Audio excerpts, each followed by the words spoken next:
नमस्कार। चलिए आज महाराष्ट्र के एक बहुत ही खास और दिलचस्प जिले का सफर करते हैं। जी हां, हम बात कर रहे हैं जड़गांव की। अरे वही जिसे केलीचे आगार भी कहते हैं, मतलब केले का गढ़। तो आइए इस जगह को और भी करीब से जानते हैं। लेकिन सबसे पहले एक मजेदार सवाल। दक्कन के पठार की ज्यादातर नदियां वो तो पूरब की तरफ बहती हैं, बंगाल की खाड़ी की ओर, है ना? तो फिर जड़गांव की जो लाइफलाइन है तापी नदी, वो पश्चिम की ओर बहकर अरब सागर में क्यों जा मिलती है? इस सवाल का जवाब पता है कहाँ है? वो इसी जिले की अनोखी भौगोलिक बनावट में छिपा हुआ है। तो आज का हमारा ये जो सफर है, इसमें हम जड़गांव को 5 हिस्सों में समझेंगे। सबसे पहले देखेंगे इसकी भौगोलिक पहचान, फिर बात करेंगे यहाँ की प्रकृति और मौसम की। इसके बाद खेती और अर्थव्यवस्था पर आएंगे, फिर यहाँ के लोगों और संस्कृति को जानेंगे, और आखिर में इसकी शानदार ऐतिहासिक विरासत पर भी एक नजर डालेंगे। तो चलिए शुरू करते हैं अपने पहले पड़ाव से, जड़गांव की पहचान। अगर महाराष्ट्र के नक्शे को देखें तो ये उत्तर पश्चिम कोने में बसा एक ऐसा जिला है जिसकी अपनी ही एक अलग कहानी है।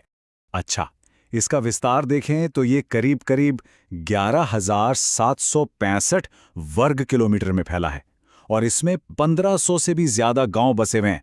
सोचिए जरा। और ये जो अक्षांश और देशांतर के आंकड़े दिख रहे हैं ना, ये सिर्फ लाइनें नहीं है, ये इस विशाल क्षेत्र की एकदम सटीक लोकेशन बताते हैं। ये सिर्फ भूगोल नहीं है, बल्कि लाखों लोगों के घरों का पता है। तो जड़गांव की जो सीमाएं हैं वो चारों तरफ से पहाड़ों और दूसरे जिलों से घिरी हुई हैं। देखिए, उत्तर में है मजबूत सातपुड़ा पर्वत श्रृंखला, तो दक्षिण में ऐतिहासिक अजंता की पहाड़ियां, पूरब में इसकी सीमा मध्य प्रदेश और बुल्ढाना से लगती है, और पश्चिम में ये धुले जिले से जुड़ा हुआ है। तो एक तरह से ये जो बाउंड्रीज हैं, ये इसे एक सुरक्षित और खास भौगोलिक पहचान देती हैं। चलिए अब आते हैं दूसरे हिस्से पर, यहाँ की प्रकृति और मौसम। असल में जड़गांव की पहचान 2 चीजों से बनती है। एक तो है इसकी जीवनदायिनी तापी नदी, और दूसरा है यहाँ का एक्सट्रीम, मतलब बिल्कुल चरम मौसम। तापी नदी, ये तो इस जिले की आत्मा है। और हाँ, वो शुरू वाला सवाल याद है कि ये पश्चिम की ओर क्यों बहती है?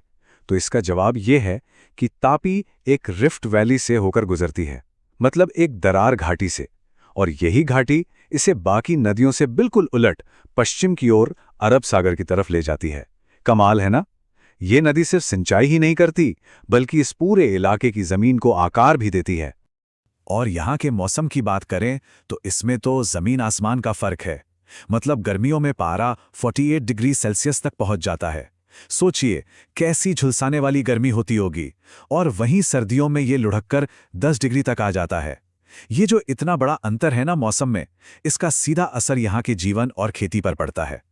अच्छा, इस एक्सट्रीम मौसम के बीच यहाँ औसतन लगभग 690 मिलीमीटर की सालाना बारिश भी होती है। और पता है, यही बारिश यहाँ की काली उपजाऊ ज्वालामुखी मिट्टी को सींचती है। ये मिट्टी असल में दक्कन के पठार की ही देन है, और इसी मिट्टी पर, जी हाँ, इसी मिट्टी पर यहाँ की पूरी अर्थव्यवस्था टिकी हुई है। और बस इसी के साथ हम आ जाते हैं अपने तीसरे खंड पर, खेती और अर्थव्यवस्था। देखिए, जड़गांव को सिर्फ केले का गढ़ कह देना इसकी पूरी आर्थिक कहानी को नहीं बताता है। ये उससे कहीं ज्यादा एक बड़ा व्यापारिक केंद्र भी है। जैसा मैंने कहा, यहाँ की उपजाऊ काली मिट्टी में कई तरह की फसलें लहलहाती हैं। केला और कपास, ये तो खैर इसकी पहचान बनी चुके हैं, लेकिन इनके साथ साथ गेहूं, बाजरा, गन्ना और मूंगफली, ये सब भी यहाँ की कृषि अर्थव्यवस्था की रीढ़ की हड्डी हैं। अब खेती से थोड़ा आगे बढ़कर देखें तो जड़गांव एक बहुत बड़ा व्यापारिक केंद्र भी है, और यहाँ कुछ मज़ेदार चीज़ें होती हैं। जैसे ये चाय और सोने के व्यापार के लिए भी मशहूर है, जो इसकी बेहतरीन कनेक्टिविटी को दिखाता है। तो दालें, कपास और केले, इन सबके साथ ये जो विविधता है ना, यही इसकी असली आर्थिक ताकत है। तो सवाल उठता है कि इस उपजाऊ जमीन और मजबूत अर्थव्यवस्था को संभालते कौन हैं? 2011 की जनगणना के मुताबिक यहाँ की आबादी 42 लाख से भी ज्यादा थी। ये जो विशाल संख्या है, ये इस क्षेत्र के जीवंत समुदाय और यहाँ के संसाधनों के बीच जो गहरा रिश्ता है, उसे दिखाती है। तो चलिए अब इन्हीं लोगों के बारे में और जानते हैं हमारे चौथे खंड में, लोग और संस्कृति। जड़गांव की जो असली पहचान है ना, वो यहाँ की भाषा, खान पान और उत्सवों के संगम में बसती है। यहाँ की मुख्य भाषा तो मराठी ही है, लेकिन जो बात इस इलाके को खास बनाती है वो है यहाँ की प्रमुख बोली अहिरानी। अहिरानी में इस क्षेत्र की मिट्टी की महक है और ये यहाँ की सांस्कृतिक पहचान का एक अटूट हिस्सा है। यहाँ का जीवन तो उत्सवों और मेलों से गुलजार रहता है, चाहे जड़गांव का श्रीराम रथोत्सव हो या मुक्ताई नगर का चांगदेव मेला, कोथड़ी का मुक्ताबाई मेला हो या जड़गांव का नवरात्रि महालक्ष्मी उत्सव। ये सभी आयोजन यहाँ के लोगों की गहरी आस्था और सामुदायिक भावना को दिखाते हैं। ये सिर्फ त्योहार नहीं है, ये तो संस्कृति का एक जीता जागता प्रदर्शन है। और अब हम पहुंचते हैं अपने आखिरी लेकिन शायद सबसे दिलचस्प पड़ाव पर, जलगांव की ऐतिहासिक विरासत। रसिकता से जड़गांव तक का इसका सफर वाकई में बहुत शानदार रहा है। देखिए, समय के साथ साथ इस जगह की पहचान भी बदलती गई। बहुत पुराने समय में इसे रसिकता प्रदेश कहा जाता था। फिर आया मध्य युग, फारूकी सल्तनत के राज में इसे खानदेश नाम मिला और ये नाम बहुत मशहूर हुआ। आगे चलकर 1906 में ये पूर्व खानदेश नाम से एक अलग जिला बना और आखिरकार 1960 में ये महाराष्ट्र राज्य का एक अभिन्न अंग बन गया। ये सब क्या दिखाता है?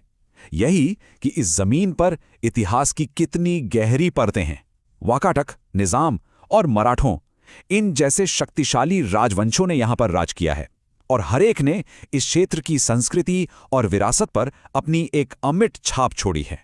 तो आखिर में हम ये कह सकते हैं कि जड़गांव सिर्फ एक भौगोलिक इलाका नहीं है, बल्कि ये तो प्रकृति, खेती, संस्कृति और सदियों के इतिहास का एक जीता जागता संगम है। और इसी सोच के साथ एक सवाल भी है, खानदेश की ये जो ऐतिहासिक विरासत है वो आज के जड़गांव की भाषा, खान पान और पहचान में किस तरह झलकती है? इस पर सोचिएगा जरूर।